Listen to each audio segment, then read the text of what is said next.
think as founders, we sacrifice ourselves way too much. We feel like we just don't have time for stuff. We have less control than we'd like to think. We have a lot less knowledge than we'd like to think. It's so tempting to stay in your bubble. And eventually I was like, I know this is going to be hard, I'm going to leap anyway.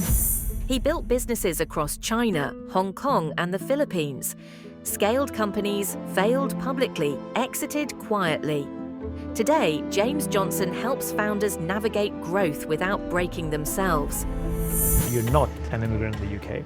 However, the reason you're here is because you were at one point an immigrant in a different country building a business. It changes so quickly being an entrepreneur. Like, just because someone's successful 5 years ago does not mean what they did works today. Right. It started for me actually in China. When I came back to the UK, I did start a business. We partnered with Team Sky, we partnered with Brompton Bikes. We raised over £500,000 for charity, selling the Tour de France bikes for Team Sky. Oh, wow. And then scaled that to 88 people across 5 countries. Oh, and wow. sold it in 2020. Oh, wow. If you look at where I've been successful, it's always been the scaling phase. It's one of my clients said, I'm kind of like a cheat code. So many things have happened since then. Your top 3 advices, how people should or can do to somehow be a little bit more grounded, perhaps? I think I would say one thing split into 3. So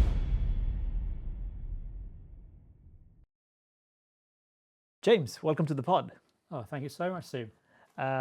You are an anomaly for the pod, is because we're also doing something a little bit different. Obviously, the theme of the pod is I speak to immigrants in the UK who are building companies. You're not an immigrant in the UK.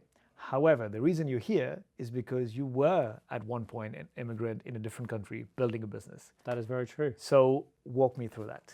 Well, I suppose the first place to start is I think I walked quite an unusual path, because you say I have done this, and it started for me actually in China.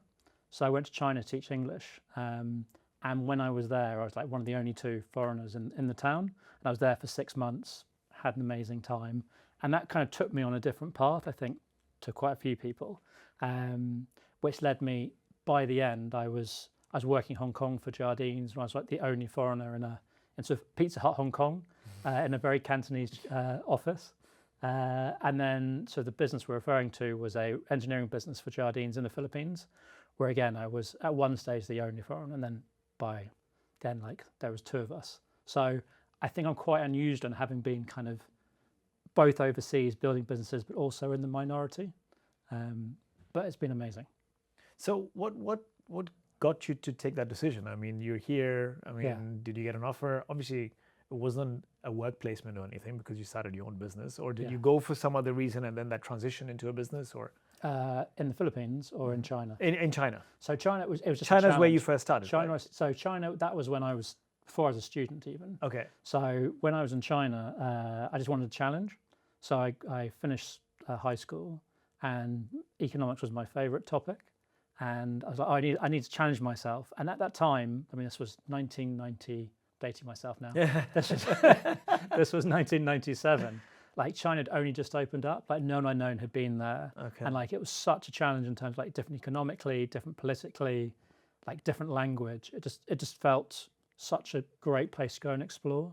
And so I signed up to go and teach English there for 6 months, which kind of changed the path of my life in many ways. I picked up some Chinese, came back, changed my major to economics and Chinese. And then when I graduated, I joined a company called Jardines, who were one of the main reasons they liked me, because they're sort of a multinational based in Hong Kong, was my kind of Asia experience and language. Although I never actually used my Mandarin when I was with them.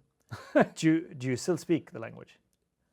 Poorly. Okay. Like, it's a long time ago. Okay. I could read and write. I was fluent. Okay. But, Oh, wow, really? But yeah, but it's. I mean, again, that's like 20 years ago. Yeah, so yeah. it's tough. I've never actually lived in a sort of Mandarin-speaking country since then, and without that, with language, it just absolutely. It drifts. It just goes away. Yeah. So I mean, what was the aspiration? I mean, why?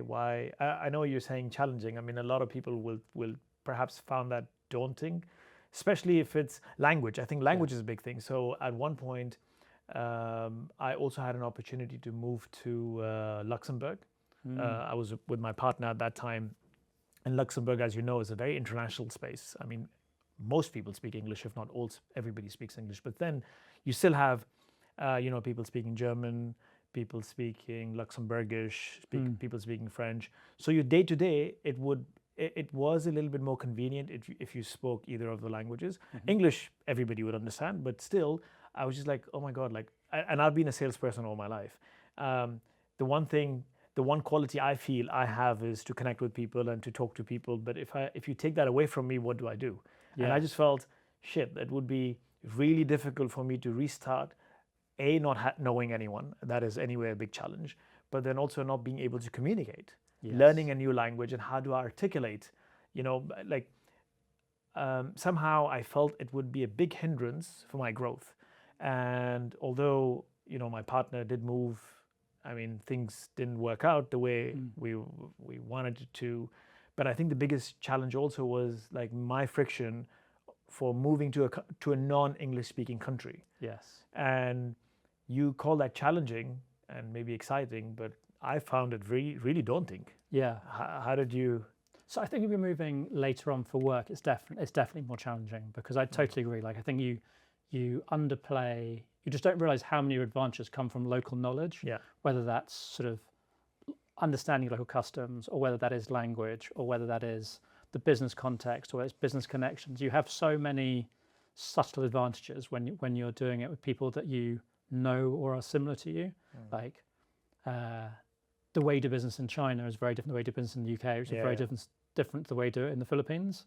They're different cultures. It comes with different expectations. You can say the same thing, but taken very differently.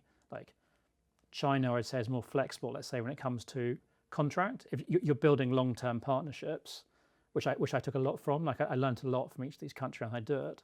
But China is very much like the contract's kind of an intention, and if things materially change, you were expected to adjust to make the other party okay, which I really like as an approach, like kind of that really long-term partnership. I found in the Philippines, like the thing I really struggled with. I was 26 when I went there. Wow. I was probably overqualified. Oh, so I was definitely young for my role. I pitched for a role that I probably shouldn't have got quite persistently. I got there and my boss was like, right, you need to have on your 28. I had 28 birthdays when I was in the Philippines. Oh my God. But it's a country where age is there's very much an age sort of hierarchy. And my big challenge was actually that when it came to selling, people wanted grey hair. People wanted things. So actually being young and actually looking very young was quite a challenge, even aside from the language. So I wasn't expecting that. So I can totally appreciate how going to a different country, if you're having to sort of have a work impact, is very different to going somewhere just for a challenge or to teach English. There was no, I mean, apart from teaching English, there was no real work expectation on me. Yeah, fair enough. And then what's the transition to, I mean, how is the transition to Philippines? How did that happen? So just as background, so Jardines is like it calls itself a trading company. Okay. It's been around for almost 200 years now. It originally was trading tea back to the UK and other things into Asia. It was one of the major reasons why Hong Kong was a British colony. Oh, wow. Because they got kicked out of China. Then they persuaded the UK Crown to provide soldiers, which was provide security against like pirates and other stuff. So that's why Hong Kong is actually a British colony in its origin. They have businesses, I mean, they own a lot of central Hong Kong, but they have businesses throughout Asia. They often do partnerships with, they're like IKEA, 7-Eleven, Pizza Hut, Jardine Lloyd Thompson, which is insurance, Manor Hotels. They're a big believer in like, they provide the Asian expertise and other countries brought this operational expertise. So they ended up with lots of different small businesses and big businesses across Asia. And they had this management program where you came and you're trained to be like a management specialist rather than a sort of a specialist in any one thing, which is quite unusual. And so the idea was you spent 3 years kind of training and then you got put in another sort of position. So with them, I spent 8 months at Dagenham Motors, 2 months in Leeds, 2 months in Colchester, 1 year back in the UK doing internal audit. Then I spent 8 months on a financial reporting consolidation system in Hong Kong. Then I spent 10 months in 8 months, about 8 months in Pizza Hut Hong Kong in marketing. And then I sort of graduated onto my sort of big role, which was turning around this engineering business in the Philippines. Wow.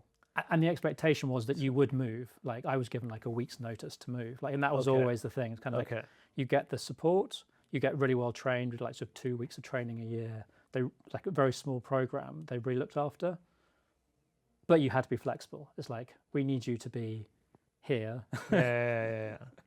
Go. Yeah. It's interesting. I mean, they're making you like a some sort of a like a CEO for the mini vertical, or like a subset of the business. Yeah, and as you progressed, you could become like a bigger CEO of a bigger business. Okay. But the idea was you always had to fix or achieve your objective before they could move you. Okay. So it was kind of inbuilt that you had to build these systems and structures that would survive without you. So it was kind of like being a practical management consultant. You had to come up with the strategy. You then had to stay there long enough to implement it and make it so it was resilient so they could then like go, okay, great. Next. Yeah. Obviously, or not obviously, I'm guessing you didn't continue on that ladder. Okay. What happened then? For me, I was never going to work for another company for my career. I saw my dad get made redundant later on. I saw friends, parents get made redundant. And it just always struck me that there's this kind of the fallacy of security for jobs. And I always wanted that general skill set, that ability. I always intended to do my own thing. And I saw this as like great training. I mean, they really invested. They gave us sort of great opportunities early. Like I was number 2 in a 150 business age 26, which is kind of cool, but with lots of support. And so by the time sort of then when they're talking about the next role, I mean, we actually 40x that business in 3 years. Wow. And that was from like it was actually the first we got it was like restating profit to like minus 25%. Like we discovered stuff that needed to be fixed, but that gave me a lot of confidence that sort of what could be done and what I could do, what I could survive. It was a very, I mean, before I dive into it, it was quite an interesting time. And then when we were talking about next roles, they originally wanted me to move like a year earlier. And my boss at the time was like, no, you need to stay and see this through. You need to really see like what it takes to get from here to here, which I think was great advice. And then the next role, like one was in China, one was in, where was the other one? I think it was in Singapore. But I was looking at the business types. I was like, I'm not sure I want to progress up someone else's ladder. But also I wasn't super excited by the businesses that they had, because they're great businesses, but the businesses they tended to look at were a bit more sort of ones you could protect, a bit more monopoly businesses like ports, airports, supermarkets. And I was always much more interested in like consumer focused, B2C, highly scalable businesses, because that's, I always think, the most exciting challenge in business. Like, how do you scale something fast but sustainably? Like, what systems you put in place? How do you look at the people? Like, what is your strategy? Is the market big enough? I think that's, for me, is the most exciting challenge. I'm not good at sort of operating in terms of business as usual. This is the playbook follow. Yeah.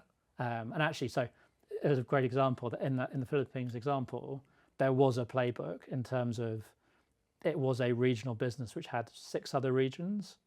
And there was a very clear rule book that you do this. And it was based on what was really working in Hong Kong. But what we realized is it was really not going to work where we were. And so we had, how do you do that? How do you change the playbook when there's actually a very clear playbook, but it's not going to work? Which is what we did. We actually flipped it from very much a people-led business in terms of it was an operation and maintenance business to a product-led business where we were selling sort of own branded air conditioners and stuff into the Philippines. And that's actually one of the major changes that allowed this growth scaling. Before we get into what you started doing, you did mention that you had a clear, I mean, you knew it really well that job security is a fallacy because you saw your dad being redundant and so on. So was this a strategy from the beginning? Like, okay, I'm gonna go in, I'm gonna get trained, I'm gonna get the experience, and then I'm gonna start something by myself, or it was just, we'll see when it happens. It was always a matter of when, not if. Okay. For me, because I'd also read this book. I mean, it was a fiction book, but it just really resonated with me. It was this idea where this guy joins a company, his lifestyle grew and grew and grew, but actually didn't own any of his thing. Like his apartment was being rented by the business. Like the car was a company car, and actually the lifestyle, like was going to all these events. It like looked amazing, but as soon as he lost some sort of Everything's gone. everything's gone. And actually that very much mirrored a lot. I mean, I was living like in a rented apartment. I was living. I had access to like this amazing sort of lifestyle and people. I mean, we got to regularly sit with like the CEO of the business, of like which was a 150,000 person business, and because we were on this program, we got access, which was amazing, but it wasn't real. It wasn't owned. It wasn't owned. Yeah. I mean, there's all sorts. I mean, even if you own your own business, it's not truly owned. I mean, there's also correct. There's caveats. You're always owned by someone that's investors or like your team, but like that was a very strong feeling. I wanted two things. One is I wanted to have a very generalist skill set, so I couldn't be sort of either outskilled by the market or my like someone's dad I knew was amazing sort of in the finance space. The whole market he was working in became obsolete one year. Oh wow! And it's kind of like the skill set that you spent. You're so narrow. You spent sort of 30 years building this skill set, and it's kind of like gone. Whereas doing what I do, which is kind of like, I suppose at the heart is like business growth. I'm saying that is a skill set I could like I have and can deploy across any industry. I mean, I see that with the businesses that I was involved in. I see that with the founders I support as a coach. Like business is business. It's like being a business doctor. You still have the same like people issues, cash issues, information things. I mean, yes, there are some like nuances, but everyone overstates how nuanced their industry is. Correct. So talk me through the business. Okay, so what is the business that you started, and what was that turning point? When did you decide, okay, so this is the right time, I'm gonna now start something by myself? So the business in the Philippines was not my business. So it was part of Jardines. When I came back to the UK, I did start a business, which we can probably go into. But so then maybe let's take a step back. Yeah. Okay. So then, when was the decision made to now come back to the UK? So I came back to the UK actually primarily for family reasons. Okay. So my dad was getting older, and my sister wasn't particularly well at the time, and so I thought like it felt like the right thing to do. And my dad had a business he wanted me to help out with for a bit during the sort of financial crisis. So that's what kind of brought me back. I honestly never expected to be back in the UK before I retired. Oh wow, really? Yeah, really. I thought because there are so many more countries I wanted to experience. I really wanted to experience the States. I wanted to, but I'd love to have spent time like properly in Berlin, Japan. I'd like to spend like properly in China sometime. So if I actually looked at the list of countries that I wanted to spend time in, I figured I had another sort of 20 years ahead of me in terms of moving around. But there was also definitely the sense, and I had this when I graduated with Chinese, like you kind of had to make a choice. Like, are you a Chinese speaker who does business, or are you a business person who can speak a bit of Chinese? And I felt that again was the path for me. Like I think every time it comes to a choice, I tend to go to the generalist rather than the specialist. If I look back at my life, which has worked, but it's almost until I said it, I hadn't quite realized how often that when that choice comes up, I subconsciously always shy away from specialism and go to generalist. I mean, even as a coach, you're a generalist. Yeah. Slight digression. I think especially in this day and age with AI, I think more so it's important for each one of us to become that generalist rather than a specialist. Of course, if you're going to be a doctor, please specialize in that one space, because we don't want a generalist surgeon to perform a particular type of surgery. But apart from that, from your day-to-day, I mean, being a generalist today really is a superpower. Even I said medical. I mean, as a doctor, you have a choice. Like, do you become a GP? Correct. It's a very safe, reliable. Everyone needs it. Or do you become a specialist in a very, very niche surgery that may have become automated or changed, or like in the you can probably as a that micro specialist charge of like sort of quite a super premium. But I think with that premium comes a risk that the environment changes and you're outdated. Yeah, 100%. I completely agree with you. So coming back, so you came back to the UK and then you took over your dad's business, or you started helping him out, or I helped him for a year to sort of turn it around. okay. And then I started with a friend a marketplace for online bikes, Wow. which was interesting. I mean, in retrospect, it was a silly business for us to start because we thought it was so funny because at the time we were like, oh, we've got all the skill sets covered. Like he was sort of a lawyer, and I was sort of a management specialist. Oh, we've got all the business skills covered. It's like, well, who's actually got the bike experience or the online experience, or it's like.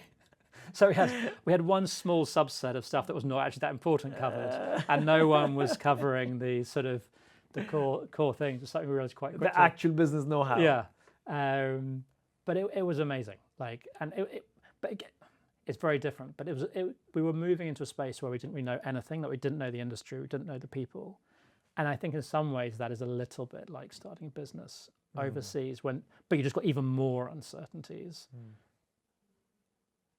But you have to kind of build reputation. You don't know what you don't know. There's like a whole lot of lingo that is being used that you don't quite get, and you stick out quite obviously because you're just Trying to wing it. You're trying to wing it, and it's like you think you're getting it, and you're just so off. Like even when I was in China, I come back each year and go, oh, I totally understand China. This and like each year I go back and I learn I knew absolutely nothing. And by the fourth year coming back, I was like, I just don't know. Like. Who knows? But again, that again is a superpower, just to accept that, okay, I don't know what I don't know. You know? I think it also allows you or gives you that ability to be open to learning new things. You know, it's like, okay, I don't know everything, and I'm just open to learn and then grow every single year. Yeah. I do think being comfortable with uncertainty and lack of knowledge is quite powerful. Yeah. It's really acknowledging the reality. Like as soon as like we have less control than we'd like to think, we have a lot less knowledge than we'd like to think, we're a lot more dependent on other people.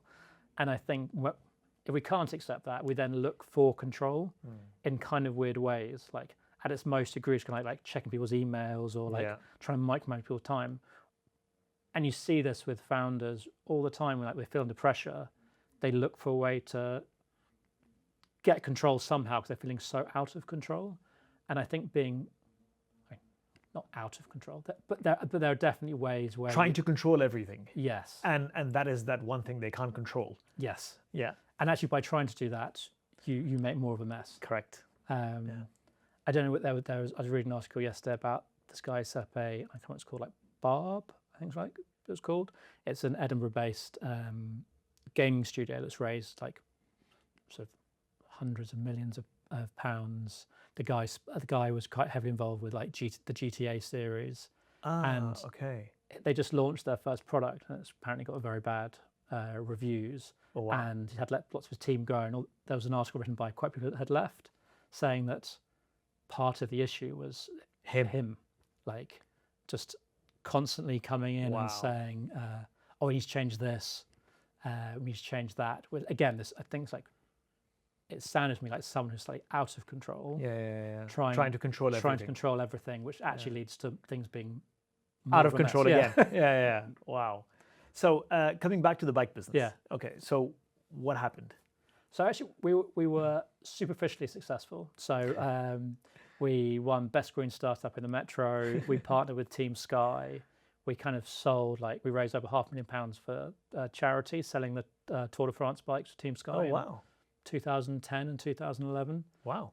We partnered with Brompton Bikes, but I think we made about £4,000 revenue in 4 years because the issue was our whole thing was we wanted to create a marketplace where you could only sell non-stolen bikes. So our big thing was like pushing bike thieves out the market. Like if you're a cyclist, bike thieves are like an ever-present sort of threat. Like most of us experience that sense where you come down and your bike's gone. It's horrible. But to make a marketplace work, it's a great business once you get it going. Like it's super profitable. Your revenue's unlinked to your team, and actually you get to a certain level, just your costs stay here and your profit just goes up and up. Correct. It's lovely. It's a lovely business. It's just really hard to start one because you've got a big issue around liquidity, and you've got to match your buyers and your sellers. And we got access to this eBay analysis, which said that to make a marketplace work, you need to have what they called power sellers, because you've got, for every seller, you've got 40 buyers, because it's much easier to buy than it is to sell. And the only way you can sort of square that equation is you need people that are able to sell 40 so that you can sort of satisfy the buyers. Then you call them power sellers. Interesting. And what we discovered is really the only power sellers in the UK are bike thieves. Wow. There are some charities that do it. And we talked to Evans about like doing a part exchange thing. But it is basically bike thieves. Bike thieves make the secondhand bike market so liquid. Interesting. And so we fought against that for a bit, and we got to a stage where like we've kind of got everything in place. Like we've got name recognition, we've done these cool things, we've got these cool partnerships. And like when Team Sky launched, when we sold their bikes, they pushed all of their traffic to our site. Actually took it off, so much traffic it took us down for a day. But we didn't have the stock to sell people that were coming in. And so we sort of sat down and we're like, we've got to say, like, either we sort of drop the non-stolen bit and become like the UK's biggest bike fences and make quite a lot of money, or we stop. And that's what we did. So we said, actually, and we probably should have stopped a year. Like we knew that probably a year and a half, maybe even 2 years ahead of that. Like we were kind of playing around with stuff, and when we launched, our site wasn't the best, so we sort of thought it was a site issue. It wasn't. It was always a stock issue. That was masked by other things, but it became very clear when we fixed the site and we fixed everything else, and we had traffic and we had like, it was stock. We just fundamentally could not serve the people that are coming to the site. Wow. With quality secondhand bikes. Wow, that must be hard. I mean, because especially in this day and age, you can have the best product or the best service under the sun, but if you don't have attention, you have nothing. And what you guys did, you guys had all the attention. In my opinion, that's harder than the product and the service. And then what do you do with that attention? Yeah. People come in and you have nothing. You don't have the product to serve them. It was very frustrating. That must be difficult. Because we were actually we actually got attention in lots of different ways. We started a blog quite early. We had a sort of full-time person basically running a sort of magazine effectively, which did really well. He called Raj. He did a fantastic job on like getting the word out and doing some really fun articles. He's now working at Red Bull. It's quite. What's really nice about the story, actually, how everyone. Well, it itself wasn't a success. It was sort of myself and a friend of mine, Andrew, started it, and then Raj came on board and Rue came on board, and actually they all used it. We've all used it as kind of like all the lens we took Launchpad. As a launchpad for doing really cool stuff. Like Rue's launched his own business. Andrew's now what do you call it? General counsel at sort of a massive project for that business. Raj in his dream job covering like cycling for Red Bull. Oh wow. I've been coaching, but also something into the next business. And just feels really good. So it's like one thing I talk to clients about is like success doesn't necessarily mean your current business. It could be the next one. Like if you're clear where you're trying to get to, the one thing you're in right now might just be a stepping stone.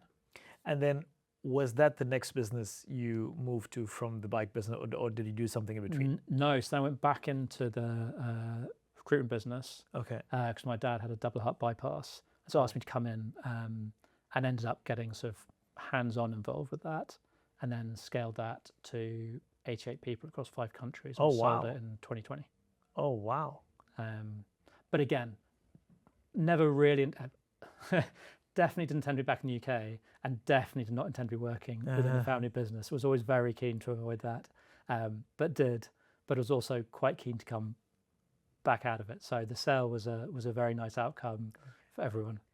Oh, that's amazing. And then off the back of the sale, that's when you started your coaching business. Okay.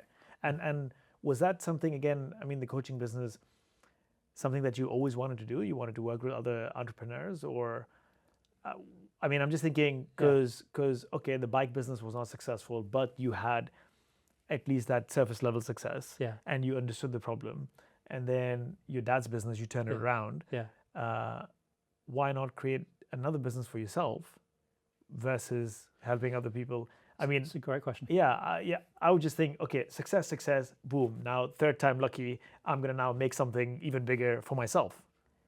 So, I did have that thought, but I think there's a couple of things. One is I think I've realized I'm very sure there are different stages for business. You've got startup, you get through the survival phase, and then you get the scaling phase. If you look at where I've been successful, it's always been the scaling phase. Like, I think I'm very good at the scaling phase. I was trained to how to do the scaling phase. I understand it in a way that I've done it in multiple countries.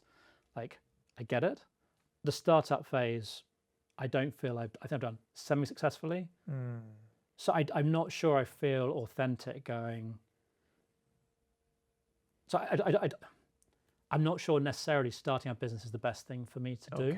Okay. For one, I suppose the most important part for me was actually my wife and I have been trying to have a kid, and we're just suddenly very aware that the life we were leading we were really struggling to have a kid, and I would needed to change things, do it differently, and part of that was like designing our life together. And I think to launch another business is like a sort of to do it successfully, as you know, you are all in. Yeah. Like your evenings, your weekends, there is stress involved. Yeah. And it was kind of clear that the stress that we were both feeling was one of the reasons we were not being successful in having a child. And so when we took a step back and said, what life do we want? Luckily from the sale, I had some time to think about it. I didn't have to rush into anything. But I also did a coaching course because I'd had a coach myself for 6 years. And so I thought I'd do a six-month course to like really get a proper qualification, look at it, mainly actually to help me become like a better manager. I thought I really love people. If I understand it better, I will be better. But while doing that, it just became clear that was probably the path for me, both from a family perspective, because it's much more flexible. I think not starting another business meant I wasn't then putting that pressure on, and I could be very present, both, and luckily we did have our son, and it means I can be very present. Thank you very much. But also my wife's an amazing dentist, like to give her space as well to launch another business would have felt a little bit selfish, I think, and wouldn't have worked. And actually I think the balance we have now where kind of my wife works part-time, I effectively work part-time. I don't work more than like 10 or 12 hours at a time. For this stage of life feels right. And so I originally thought I'd do the coach qualification kind of as an interest. I then thought I would do it as kind of like for a period. But I think the more I get into it, the more I think like this is the thing, because it really combines like the business side. So what I did was always going into businesses and understanding quickly and being practically involved. So I've a lot of like strategic and practical knowledge to help. I've experienced both stages of that journey, like the startup and the scale-up phase. I've experienced the personal pain as a founder, that kind of successful but broken, the consequences, sort of when it's working, when it's not working. And I can bring that all together and help founders sort of on that journey. And that's what I've found is like I can, as one of my clients said, I'm kind of like a cheat code because I can really help the personal and I can really bring practical experience and challenge on the business, which ultimately leads to like a better outcome. And I weirdly, as a founder, it's never really been about me. I've always actually really enjoyed being a platform for other people. So I suppose the stimulation of doing multiple businesses, I get to work with like great individuals, which I find really nourishing. Like the outcomes that I see, like sort of one of my clients, like is like 100 million business worth, like 100 million more than it was when we started working together. Wow. You start seeing that pattern happen. Actually, I think I'm quite good at it. I'm seeing it, the outcomes. I get to work with people a long time. I get to live the life, how I would define success now. And the thing is, I mean, I'm 46. I mean, maybe not the best thing. Look, Jim Ratcliffe started Ineos at 46. Yeah. Like I know my dad started a business at 55. Like if I do want to go that path again, I think I could. But the more I get on this one, the more I feel like it's the right one. But I suppose as you get older, you never say never, right? Yeah, It's yeah, kinda no, like, of course, and especially that, you know, you've had that taste of entrepreneurship and also that success, you know. Yeah. So it's like, again, when you're speaking about your founders, my follow-on question would have Yeah. been, or was going to be, okay, but you know, you're helping them succeed, and then it's one of those, right? I mean, if you're, I don't know if it's similar, but if it's, you know, you're you know, very good employee of this company, and you're working and helping the company become that much more successful and so much more revenue. Somehow similar, maybe, when you're working with founders as well, and you're looking at this, you know, looking at this founder who's now hit 100 million in revenue, whatever. You're like, oh shit, maybe you know, I'm really good. I understand the space. I have the experience. Maybe I should, or maybe buy a business which is sitting at a scale-up phase, and then, you know, take that forward. I mean, I think that is a great answer. So that is one of these sort of open questions, both a challenge and open question I have for myself is like, should I be doing something different in order to capture more of the value I create? And I think there are many ways to do that. Like, could start a VC, could buy a business, invest, could back people. I think the reality at the moment, though, is that when you're running the business, you are dealing with the stress. Like, as a coach, That's a good point. it is, I am carrying none of that stress. That's a good point, yeah. And actually, I feel at the moment, if I start bringing like success elements in, rightly or wrongly, I feel like I'm slightly muddying the purity of a coaching advisory relationship. It's like, it's very much like, this is your business, Yeah. this is your success, Yeah. this is a peer relationship.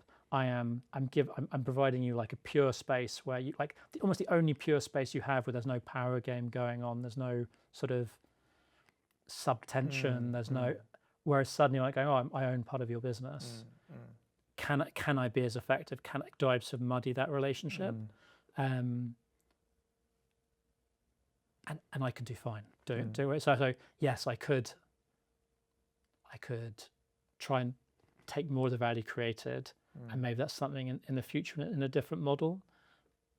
But I feel like for now, I've been doing it for 5 years. I feel I'm getting better and better.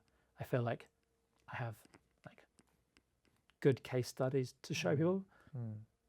So maybe in another 2 years, maybe there's an evolution of this thing. But I think for now, like keeping it clean, being very founder focused, keeping it very pure as a relationship, like just feels instinctively right, and just really focus on value creation rather than value taking. Also, I think it comes down to perspective, right? So, I mean, what is your perspective to success?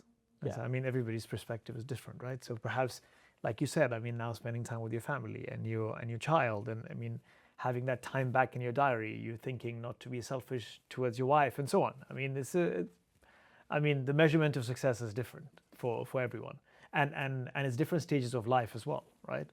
Yeah. I mean, my success now is very similar. If my wife is happy, my son is happy, Yeah. and I allow them to live the life that they want, and we can live life as a couple. That feels like success. And I suppose my founder self is going, oh, come on, be more ambitious. It's like 10x. There's a contradiction in terms. I feel there's a constant battle between my founder self and my coach self. And my coach is like, just be present, just enjoy the moment, just enjoy the journey. Like, this is good.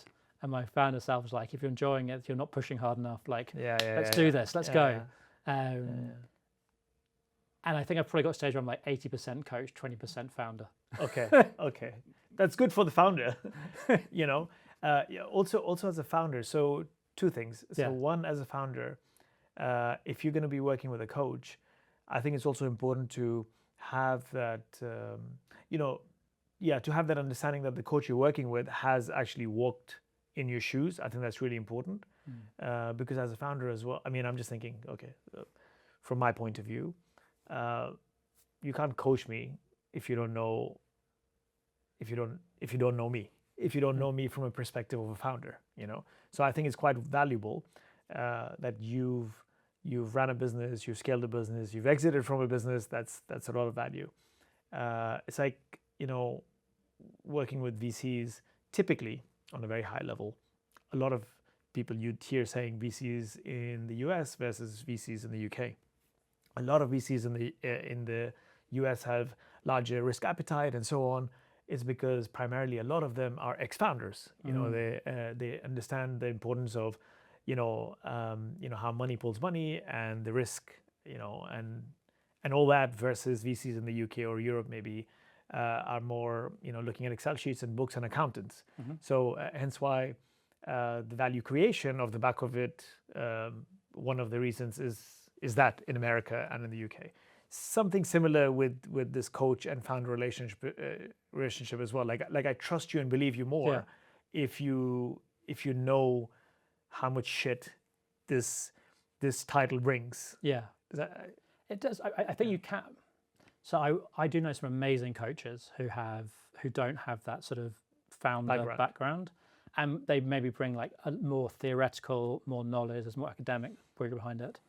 And after having coached sort of, like if they've been coaching for 5 years, they will have experienced almost secondhand. Correct.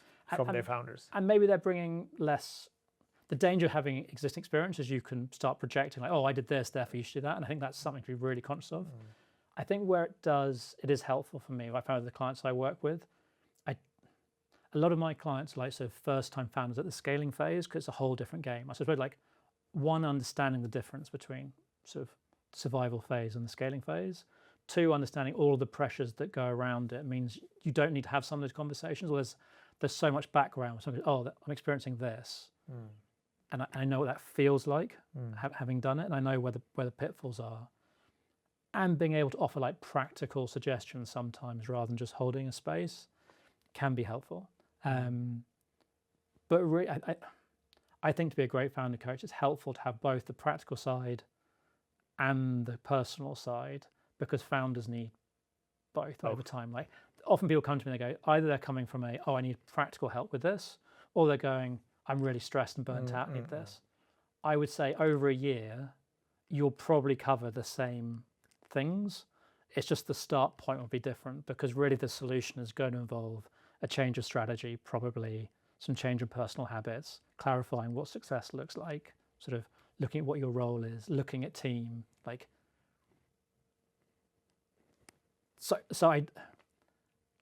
It can feel quite like, it's like that sort of saying about the elephant, like if everyone's looking at the elephant from a different angle, if things are different. Ultimately, as a coach, I think you need to be coaching, you need to be addressing the whole elephant. Just sometimes you start with the trunk and sometimes the tail. Yeah.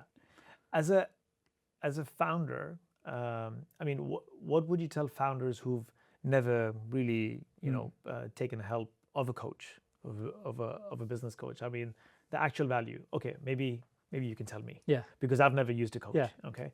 And the reason I've never used a coach is because, few reasons. So one is, first of all, priorities. When you're starting a business, it's just like, I don't have time for myself, let alone take another 30 minutes, 1 hour, whatever in my diary to now speak to another individual and so on. Then sometimes maybe it's the cost element.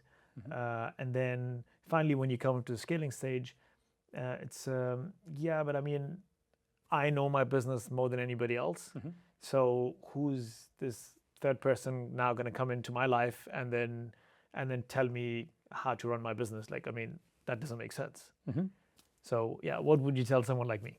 I would say it's exactly who I was when I got a coach. Okay. As the same thing, like it feels indulgent. I don't have the time. I know enough right now. Like I know my business best. Like all of those same things I felt. And I think that was, for me, it was a misunderstanding of like what coaching is. Like I think coaching at its heart is about giving someone space to be the best version of them. You're not a mentor. You're not going, oh, this is my path. Let me tell you how it's done. Because, it changes so quickly being an entrepreneur. Like just because someone's successful 5 years ago does not mean what they did works today. Correct. But actually having like some time where you get to sort of truly get listened to, truly think through your decisions, like talk out the stuff that's kind of niggling at you in your gut.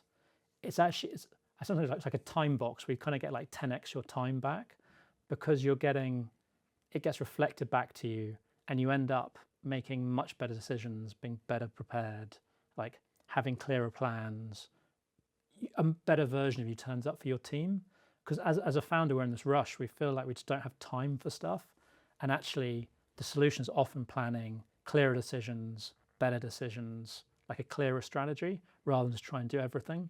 but it's really hard to find that time. So I think the discipline of having the time in the diary alone, even if you spend it by yourself, would be helpful. Having it with a coach maximizes the impact because you're really, where else can you really talk these things through? Like, you can talk through your team, but some of these things you don't want to scare them or talk about stuff that's fully, at least a bit more formed.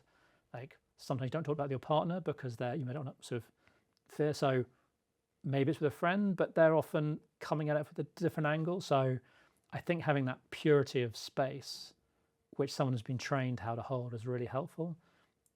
And then for me, when I had the same coach 6 years, because I really trusted, like when he threw in ideas, it was actually helpful. And his background wasn't recruitment. He was sort of a really high-end sales sort of director from HSBC, like very different background.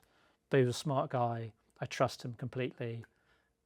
And actually, I would come to better solutions because he was one of the few people eventually when you build that trust who can go, how are you really feeling about this? Like, are you sure that's correct? Like, one of my clients said that his favorite session with me, when I turned around and sort of called him out on something, he had this repeating limiting belief that he couldn't hire good people. He didn't deserve to hire good people. Oh, wow. And eventually I was like, I won't say his name because obviously I was like, honestly, you are talking bullshit right now. Like, let me show you like what your skill set is and what you've managed to sell outside of this.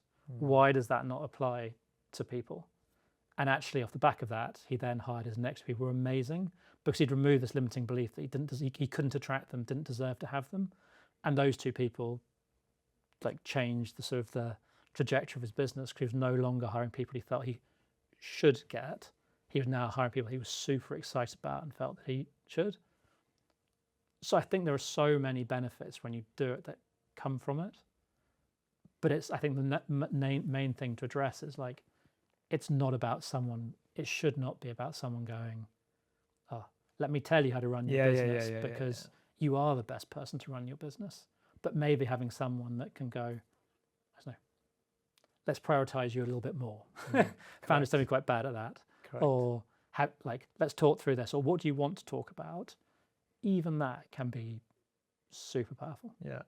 And I can appreciate that. I mean, I've been into therapy for a long time. And so I mean, essentially kind of similar, but in the business space, like you're holding the space for me. Yes. Yeah. Yeah. And I think your experience helps you hold that space better, helps you reflect better, helps you summarize. Like if you spent half an hour talking about your business, if I had no business background, it'd be very hard for me to go, oh, this is what I'm hearing. Is this helpful? But because I do, I can actually hold that space I can see, as a qualified coach, I can see the personal stuff going on. And as a business side, I can see the business stuff going on. Correct. And then I can just present it back and go, I'm hearing this. Is that what it is? Oh yeah, actually that does make sense.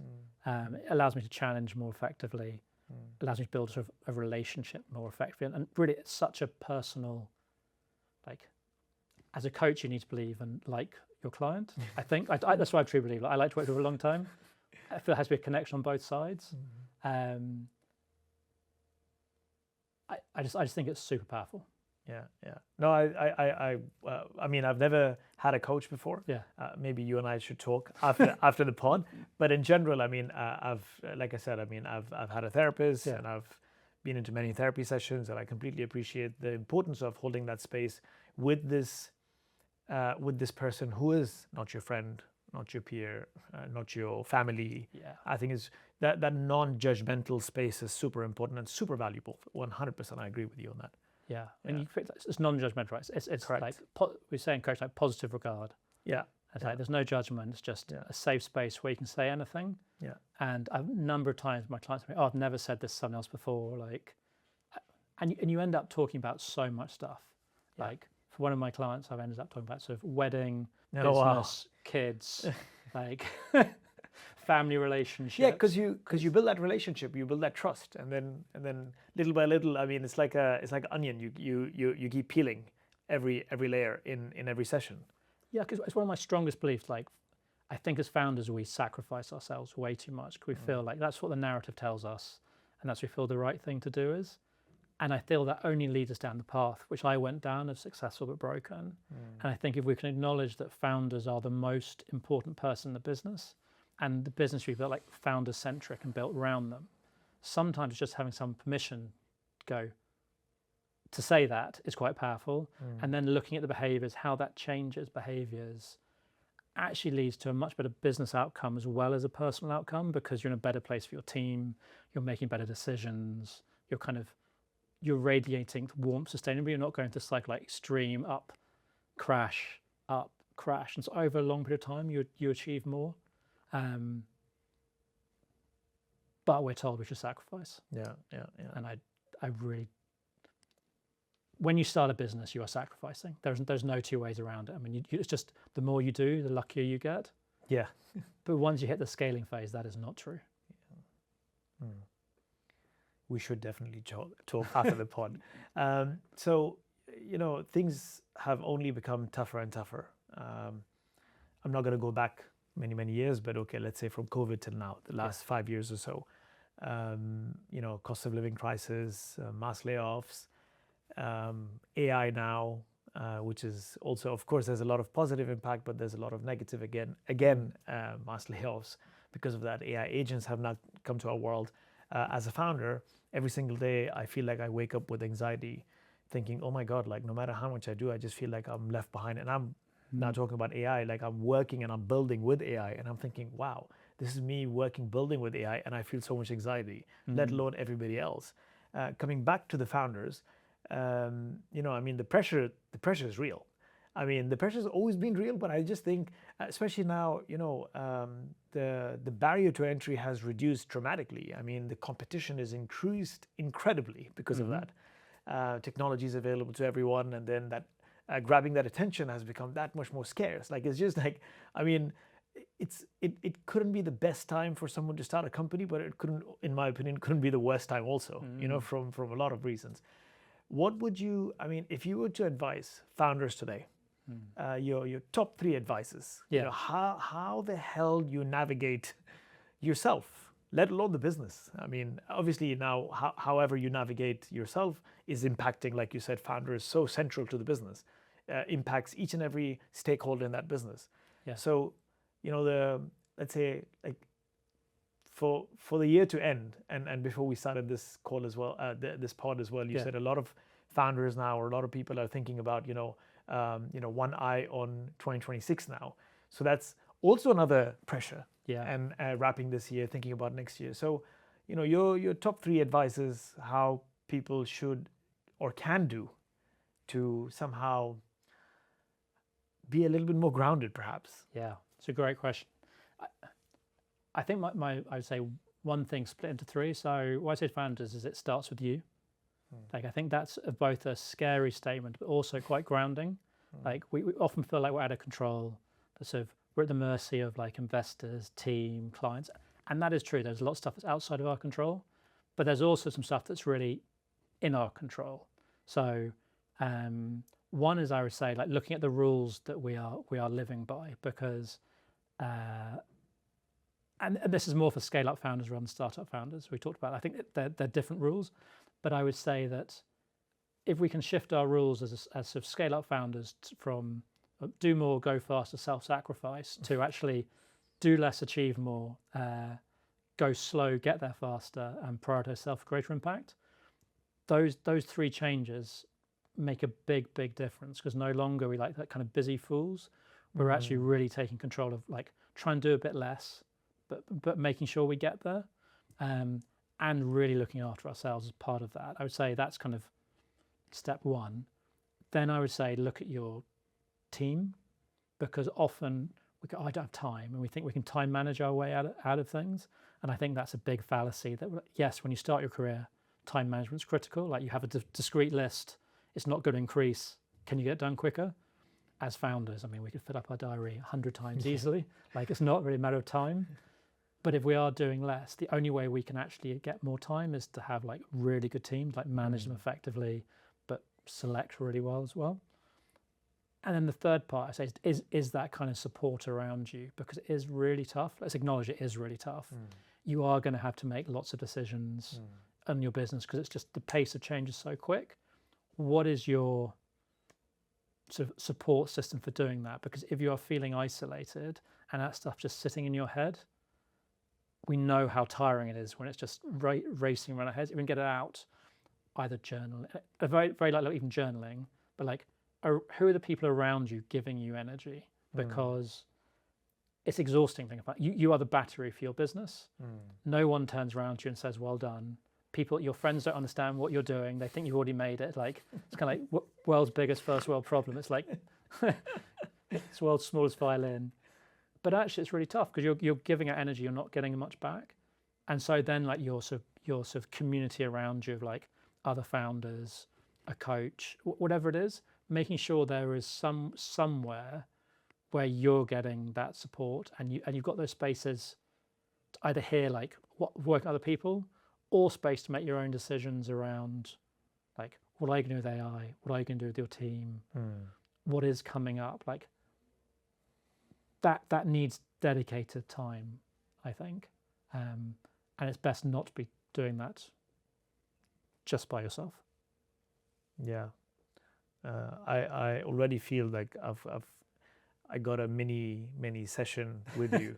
A lot of things to reflect for me, but it's also I don't know, it's weird. Like I feel connected to everything that you said, but it's also slightly made me anxious, thinking, oh shit, I should be doing this really quickly, because I've felt all the pain, and I'm like, okay, if there's a solution, I want to solve that pain as soon as possible.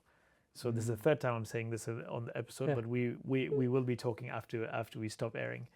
One last final question. I ask this to all my guests, and if you were to go back, the first time you moved to China, let's go to that point. You've obviously come a long way. So many things have happened since then. You moved to different countries. You wanted to keep on moving and explore the whole globe. Interestingly enough, you never said Middle East from all the countries, but you had to come back because of your dad and take over the business, and then you started your own business, and then you sold that business, and now you're in the coaching space, and you also decided consciously to take a step back because of your family and so on. So lots has happened since then. But if you to go back to that young 20-something-year-old guy, what would you tell him today? That's a good question. So I was 18 when I went to China.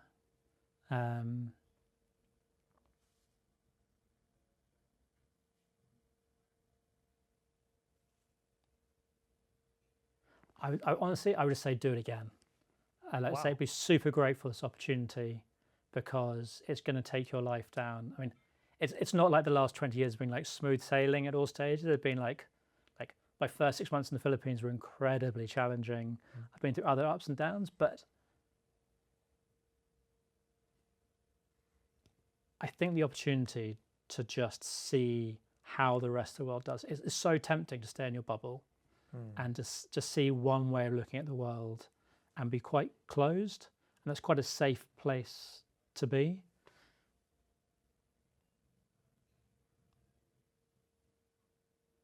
I think it's just amazing to have that opportunity. Just I feel as a human, it's given me the ability to like sense check different value systems, different ways of working. So I think just as a person, I feel I'm a better person for it. I think from a business perspective, being able to see how do people operate, what works, what doesn't, but then to be able to experience success and failure in different countries builds confidence. And you just see over time just how many, I think everything has different characteristics, but fundamentally I think people are similar. They have similar drives. I think business is fundamentally similar but has different flavor. And I think once you acknowledge that, and that you can't possibly know all the permutations, you don't need to be the expert, it's actually quite a freeing place to be. But it's left me with a real sense of, I often say I like people. I actually don't think I do particularly like people. I love individuals. And I think that's one, I think wherever you are in the world, you can always find amazing individuals doing really cool stuff. I think that's the thing that drives me staying with founders, is because I think founders are just the most amazing individuals. Like, to put yourself in that position requires an incredible amount of bravery. To a degree, it's kind of like, I know this is going to be hard, I'm going to leap anyway. and just the determination to the burden people carry and the energy they do it with and what they ultimately create, I think is incredible. So that was a very long answer to some question, but I would say just do it. I think if you can get opportunity, I think it's an amazing thing to like go to another country, go to someone else's business, get inside someone else's head. Like if people are willing to give it opportunity, you'd be mad to turn it down. I love that it was a long answer because it's left me inspired. Thank you so much for that answer. And thank you so much for coming on this pod. This was absolute amazing chatting with you. And I'm going to say it for the fourth time. We will be talking after the pod. But thank you so much, James. Thank you.